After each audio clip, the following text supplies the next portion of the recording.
بسم اللہ الرحمن الرحیم۔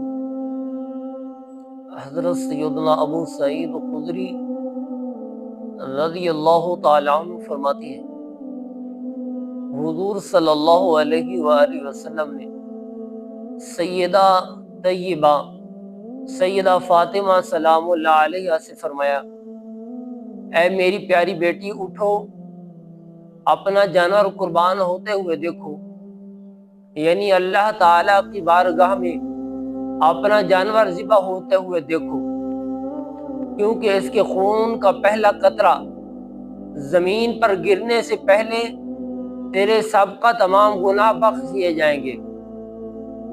تو سیدہ طیبہ سیدہ فاطمہ سلام اللہ علیہ نے کہا، یا رسول اللہ صلی اللہ علیہ وآلہ وسلم، کیا یہ حکم صرف ہمارے گھرانے کے لیے ہے یا باقی تمام مسلمانوں کے لیے بھی ہے؟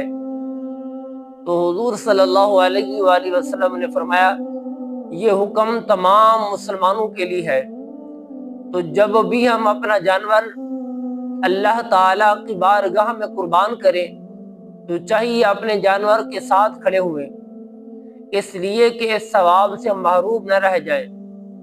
دعا ہے اللہ تعالیٰ ہمیں خالصتاً اللہ کی رضا کی خاطر قربانی کرنے کی توفیق عطا فرمائے۔